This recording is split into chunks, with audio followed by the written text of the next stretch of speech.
Hello bachcho, let's read the question. So the question here is, a cell is connected between 2 points of uniformly thick circular conductor I1 and I2 are the currents flowing in 2 parts of the circular conductor of radius A.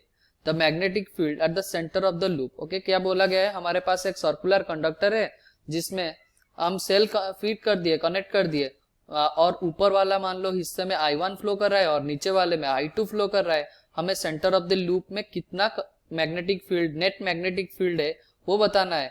So the key concept of question here is magnetic field due to R कितना हो जाएगा, magnetic field due to circular arc कितना हो जाएगा, circular arc ये कितना हो जाएगा. मान लो ये हमारा एक सर्कुलर आर्क है.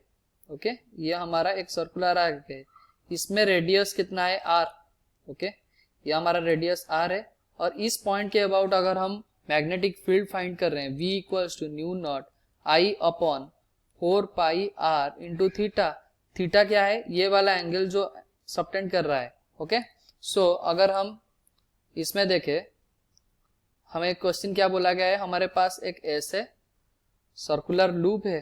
ओके, एक ऐसे सर्कुलर लूप है और दो पॉइंट के अबाउट हम एक सेल कनेक्ट किए. ये मान लो ये हमारा 2 पॉइंट, ये हमारा सेल कनेक्ट हुआ 2 पॉइंट के अबाउट. ओके, इधर तो अगर ये इसमें I1 करंट पास कर रहा है और इसमें I2 करंट पास कर रहा है, हम क्या लिख सकते हैं, potential at current at wire 1 equals to potential at wire 2. तो इसका मतलब I1 R1, मान लो इसका रेजिस्टेंस कितना है R1 और इसका रेजिस्टेंस कितना है R2, तो I1 R1 equals to I2 R2.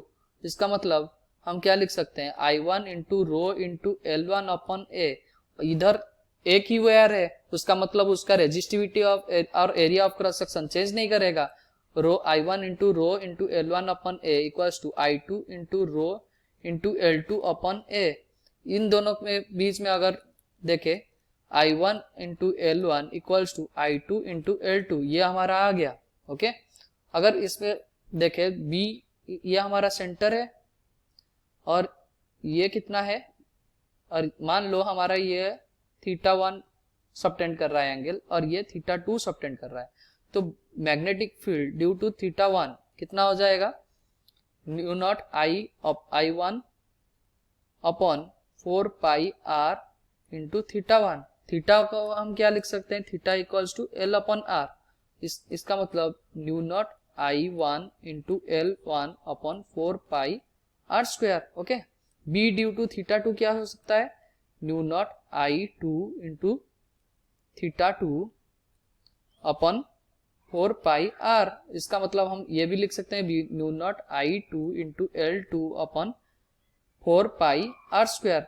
Okay, इधर देख लो θ1 की वजह से, मतलब ये वाला ऊपर वाले वेयर के वजह से मैग्नेटिक फील्ड कहाँ है, ये अंदर की तरफ है. Magnetic field direction into the plane है. और जो θ2 के वजह से मैग्नेटिक फील्ड क्या होगा, आउटवर्ड होगा. अगर इन दोनों को देखो तो B नेट हमारा कितना आ जाएगा, तो ये दोनों अपोजिट डायरेक्शन, मतलब माइनस करना पड़ेगा किसी को. तो new not upon 4 pi R square I1 L1 minus I2 L2. Okay, तो I1 और I1 L1 equals to I2 L2 हम ये वाला कंडीशन देखे थे. इसका मतलब इसका वैल्यू कितना हो गया, 0 हो गया. So our option A will be our correct answer. Hope you understood well. Best of luck. Thank you.